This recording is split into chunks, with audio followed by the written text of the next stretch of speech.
kita kembali akan menceritakan kisah tentang nabi-nabi Allah. Nabi satu ini termasuk dalam 25 nabi yang namanya tercantum di dalam Al-Quran.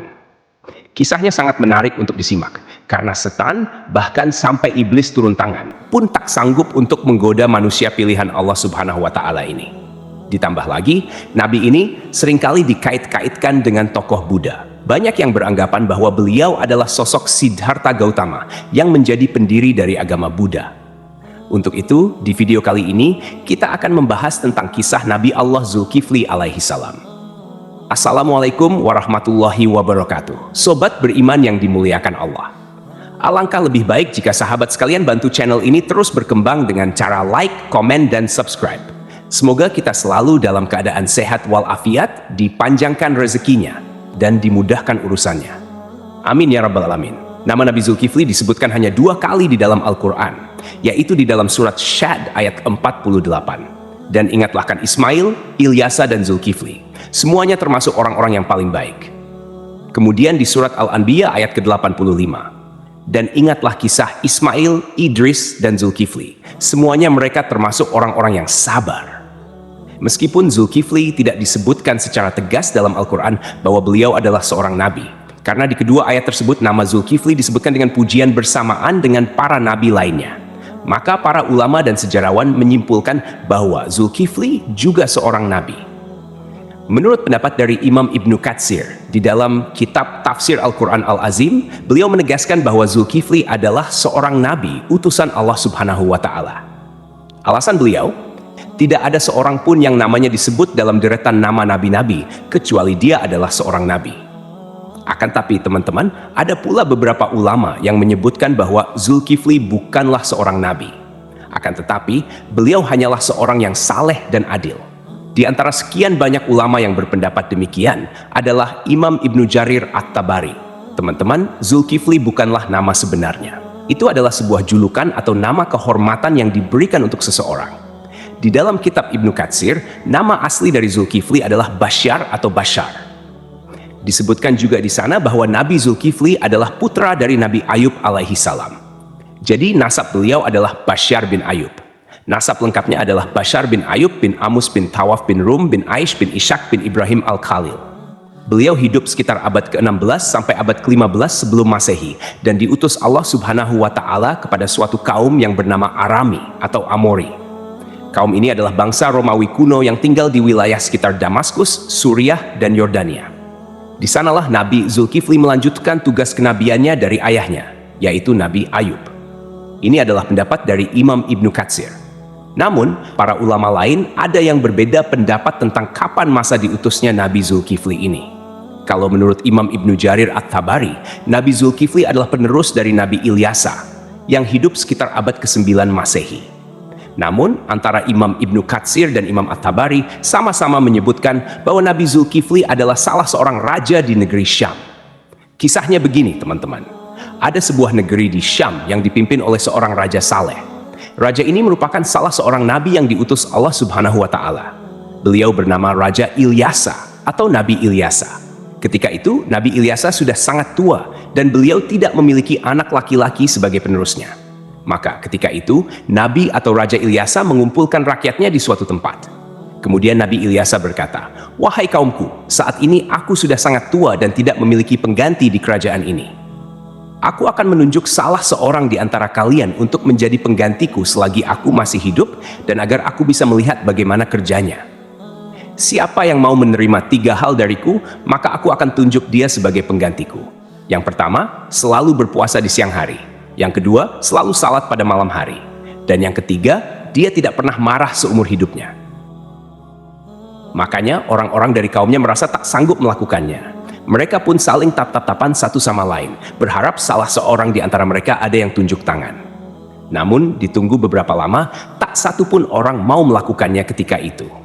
Lalu, dari barisan belakang ada yang menyahut, "Saya, wahai Nabiullah."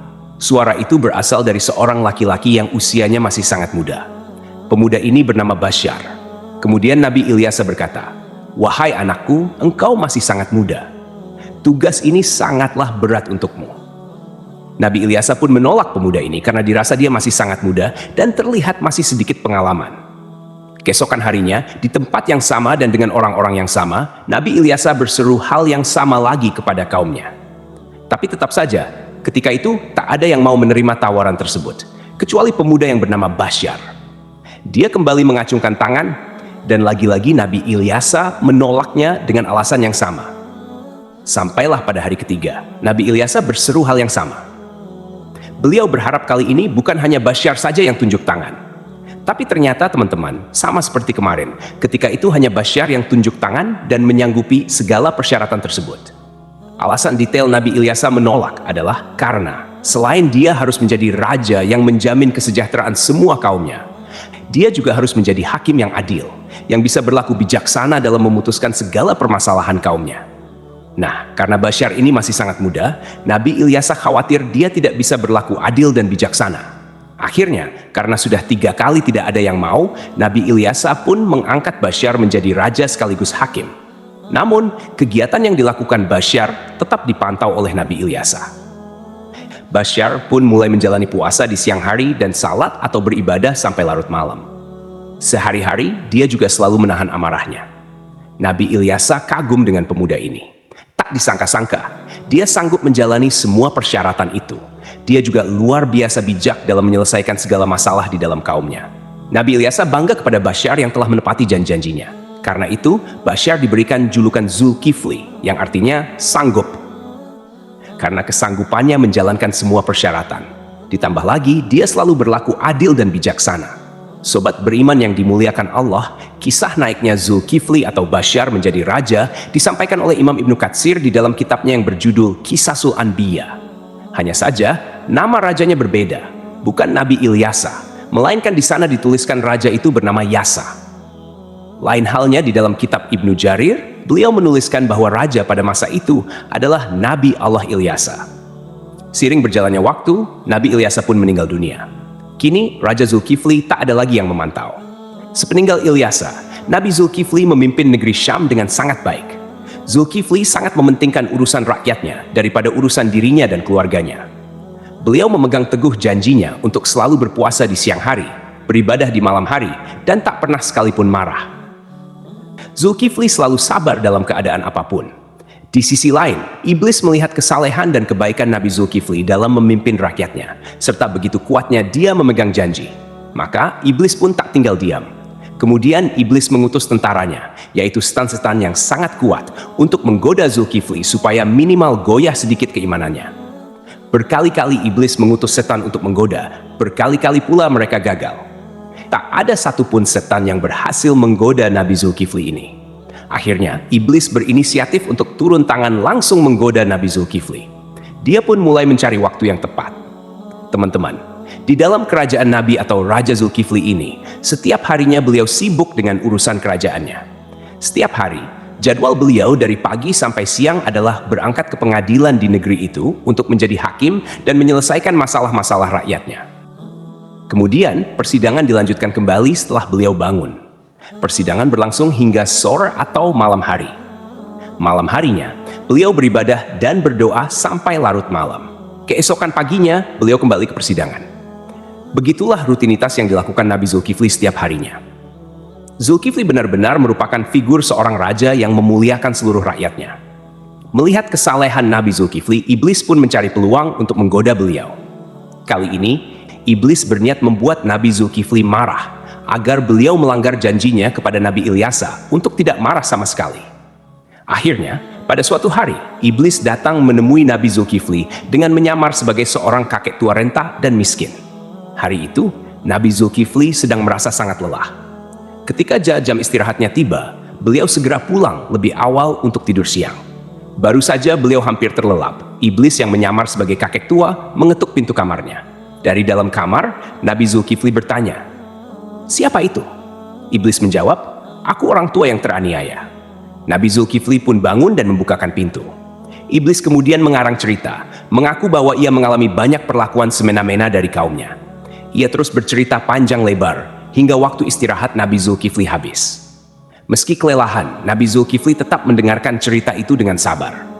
Ketika tiba waktunya untuk kembali ke persidangan, Nabi Zulkifli berkata, "Wahai paman, engkau bisa meneruskan ceritamu nanti. Datanglah ke tempat persidangan sore ini." aku akan membantu menyelesaikan masalahmu di sana." Nabi Zulkifli pun kembali ke persidangan dan menjalankan tugasnya sebagai hakim. Namun, ketika sore tiba, kakek tua itu tidak kunjung datang. Nabi Zulkifli menunggu hingga malam hari, tetapi kakek tua itu tetap tidak muncul. Beliau pun pulang ke rumah dengan pikiran bahwa mungkin kakek tua itu akan datang esok hari. Keesokan harinya, Nabi Zulkifli seperti biasa duduk di persidangan untuk menyelesaikan permasalahan rakyatnya. Beliau menunggu hingga siang, tetapi kakek tua itu tetap tidak datang. Ketika waktu istirahat tiba, Nabi Zulkifli menutup sementara majelisnya dan pulang untuk tidur siang. Namun, baru saja beliau tertidur, kakek tua yang sama kembali mengetuk pintu. Nabi Zulkifli membuka pintu dan berkata dengan lembut, "Wahai paman, bukankah sudah kukatakan padamu kemarin, datanglah ketika aku di persidangan. Aku akan menyelesaikan masalahmu di sana." Namun, kakek tua itu kembali mengarang cerita, berbicara panjang lebar hingga waktu istirahat Nabi Zulkifli habis untuk kedua kalinya. Meski sangat lelah, Nabi Zulkifli tetap sabar. Beliau berkata, "Wahai paman, datanglah ke majelisku sore ini. Aku akan menunggumu di sana untuk menyelesaikan masalahmu." Kakek tua itu pergi dan Nabi Zulkifli kembali ke persidangannya. Karena tak sempat istirahat, beliau tampak sangat lelah dan mengantuk. Ketika sore tiba, Nabi Zulkifli mencari kakek tua itu di tempat persidangan. Tetapi kakek tua itu tidak datang lagi. Nabi Zulkifli berdoa kepada Allah Subhanahu wa Ta'ala agar diberikan kesabaran dan keteguhan hati, sehingga beliau tidak marah. Pada hari ketiga, ketika waktu istirahat tiba, Nabi Zulkifli pulang dengan cepat. Hari itu, beliau merasa sangat lelah, bahkan lebih lelah dari hari sebelumnya. Sebelum beristirahat, Nabi Zulkifli mempesan kepada para pengawalnya dan seorang anggota keluarganya, "Jangan biarkan siapapun mendekati pintu ini. Aku ingin tidur. Hari ini aku sangat lelah." Baru saja Nabi Zulkifli tertidur, iblis yang menyamar sebagai kakek tua kembali datang dan mengetuk pintu. Namun, penjaga pintu dengan tegas berkata, "Hai paman, raja sedang istirahat. Beliau tidak ingin diganggu." Kakek itu berusaha memaksa masuk dengan alasan, "Aku sudah memiliki janji dengan raja untuk bertemu hari ini." Namun, penjaga tetap tidak mengizinkannya dan memintanya menunggu hingga waktu istirahat selesai. Iblis pun pergi, tetapi kemudian dia menemukan sebuah lubang di atas kamar Nabi Zulkifli. Melalui lubang itu, iblis memanjat dan masuk ke dalam kamar Nabi Zulkifli yang sedang tertidur. Iblis mendekati Nabi Zulkifli untuk membangunkannya, dengan tujuan membuat beliau marah. Saat terbangun, Nabi Zulkifli melihat kakek tua itu dan bertanya, "Hai paman, apa yang kau lakukan di kamarku? Bukankah aku telah menyuruhmu untuk menemuiku di persidangan?" Hampir saja Nabi Zulkifli marah, tetapi beliau menahan amarahnya dengan sekuat tenaga. Melihat Nabi Zulkifli tetap sabar, iblis merasa putus asa. Lalu iblis berkata, "Wahai raja, coba lihat aku. Apakah engkau tidak mengenali siapa aku?" Nabi Zulkifli memperhatikan lebih jelas dan berkata, "Engkau pasti musuh Allah." Kakek tua itu menjawab, "Benar, aku adalah iblis. Engkau membuatku tak berdaya dalam segala hal. Aku melakukan ini semua untuk membuatmu marah agar kau melanggar janjimu." Namun, iblis akhirnya menyerah karena tidak berhasil membuat Nabi Zulkifli marah. Lalu ia pergi meninggalkan kamar tersebut. Cobaan dari kaum yang menentang.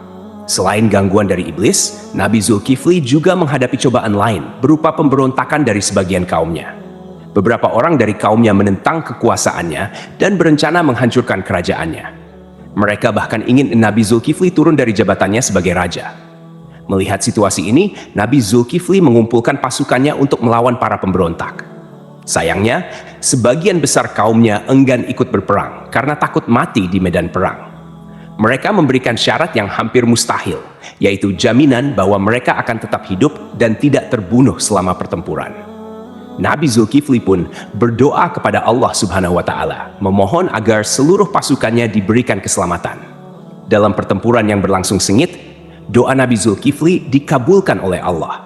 Tidak ada satupun anggota pasukannya yang gugur dan pasukan Nabi Zulkifli berhasil meraih kemenangan. Keberhasilan memimpin kerajaan. Setelah kemenangan itu, kerajaan Nabi Zulkifli menjadi lebih tentram dan sejahtera. Nabi Zulkifli memimpin dengan keadilan dan kebijaksanaan, menjalani hidup dengan sederhana, serta selalu mementingkan kesejahteraan rakyatnya. Beliau dikenal sebagai pemimpin yang sabar, tidak pernah marah, dan selalu memegang teguh janjinya. Dalam tafsir Imam At-Tabari, disebutkan bahwa Nabi Zulkifli adalah penerus dari Nabi Ilyasa. Namun, sebagian ulama lainnya meyakini bahwa Nabi Zulkifli adalah orang yang sama dengan Nabi Yehezkiel, yang dimakamkan di Babilonia, di sebuah tempat bernama Al-Kifl, yang kini berada di kawasan Irak. Abdullah Yusuf Ali dalam The Holy Quran menyebutkan bahwa kata Kifli adalah bentuk Arab dari Yehezkiel, yang berasal dari bahasa Ibrani. Berdasarkan pendapat ini, Zulkifli bukanlah sebuah julukan melainkan nama asli. Terlepas dari kebenaran pendapat ini, para ulama seperti At-Tabari, Ibnu Katsir, Ibnu Ishaq, dan Ibnu Qutaibah sepakat memandang Yehezkiel sebagai Nabi Allah. Ibnu Katsir bahkan mengisahkan Nabi Zulkifli dan Nabi Yehezkiel sebagai dua cerita yang berbeda. Artinya kedua nabi ini dianggap sebagai tokoh yang berbeda. Ada pula perdebatan panjang yang menyebutkan bahwa Zulkifli adalah sosok Buddha Siddhartha Gautama, seorang tokoh yang diyakini sebagai pendiri agama Buddha. Siddhartha Gautama diperkirakan hidup antara abad ke-6 hingga ke-4 sebelum Masehi. Beberapa pendapat menyatakan Buddha adalah Nabi Zulkifli. Ada juga yang menghubungkannya dengan Nabi Idris, dan bahkan ada yang menyebut Buddha adalah Nabi Khidir.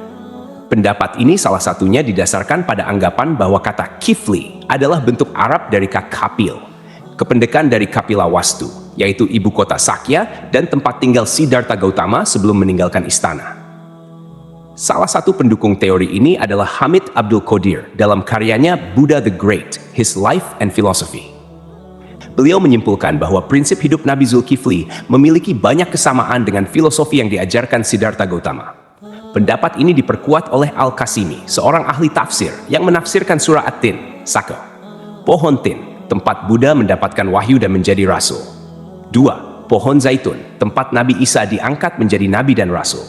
3. Gunung Sinai, tempat Nabi Musa menerima mandat dari Allah. 4. Negeri Mekah yang aman, tempat Nabi Muhammad SAW menerima wahyu. Dalam tafsir tersebut, timbul pertanyaan mengapa agama Buddha dan Kristen disebut lebih awal dibandingkan Yahudi dan Islam. Ibnu Taimiyah menjelaskan bahwa hal ini karena agama Buddha berada lebih jauh dari kebenaran, kemudian Kristen dan Yahudi lebih mendekati, sedangkan Islam disebut terakhir karena kesempurnaannya. Namun, ada juga pendapat lain yang menghubungkan Buddha dengan Nabi Khidir. Dalam Al-Milal wa An-Nihal yang ditulis oleh Asy-Syahrastani, dijelaskan bahwa jika ajaran-ajaran Buddha benar, maka ia memiliki banyak kesamaan dengan Nabi Khidir. Adapun pendapat yang menyatakan Buddha adalah Nabi Idris didasarkan pada beberapa kesamaan, seperti aturan memakai jubah kebikuan. Dalam kitab Mustadrak Al-Hakim dari Ibnu Abbas, dikatakan bahwa Nabi Daud adalah seorang pembuat perisai, Nabi Adam seorang petani, Nabi Nuh seorang tukang kayu, Nabi Idris seorang penjahit, dan Nabi Musa seorang penggembala. Sementara itu, Siddhartha Gautama yang dikenal sebagai Buddha adalah seorang pangeran, putra Raja Sudodana. Pada usia 7 tahun, Pangeran Siddhartha memiliki 3 kolam bunga teratai, yaitu kolam bunga teratai biru, Upala, kolam bunga teratai merah, Paduma, dan kolam bunga teratai putih, Pundarika. Kata Atsidar, Sidra, atau Sidar yang merujuk pada makna bunga teratai menjadi hal yang patut diperhatikan, terutama bila dikaitkan dengan Nabi Idris. Kisah sang Buddha yang mencapai kesempurnaan menuju nirwana dianggap memiliki kesamaan dengan Nabi Idris yang mencapai surga Allah tanpa melalui kematian. Pada suatu malam, Pangeran Siddhartha memutuskan meninggalkan istananya dan menjalani hidup sebagai seorang pertapa. Di usia 40 tahun, beliau dikatakan diangkat sebagai nabi. Sebagaimana nabi-nabi lainnya, Buddha Gautama juga meramalkan kedatangan Nabi Muhammad SAW. Dalam ajarannya, ia menyebutkan tentang Buddha Maitreya. Aku bukanlah satu-satunya Buddha. Selepas aku akan lahir seorang Buddha lagi yang dikenal dengan nama Maitreya. Dia akan memiliki banyak sifat-sifat mulia dan utama. Sejarawan Muslim bernama Al-Biruni yang pernah tinggal bertahun-tahun di India mencatat dalam kitabnya Al-Hind bahwa para penganut Buddha di India tidak menganggap Buddha sebagai Tuhan, melainkan hanya seorang nabi. Demikianlah kisah Nabi Zulkifli yang dihubungkan dengan Siddhartha Gautama. Semoga kisah ini bermanfaat. Mohon maaf atas segala kekurangan. Yang benar datangnya dari Allah SWT, sedangkan kekhilafan berasal dari saya sebagai manusia biasa. Sampai jumpa pada kisah-kisah seru lainnya. Wassalamualaikum warahmatullahi wabarakatuh.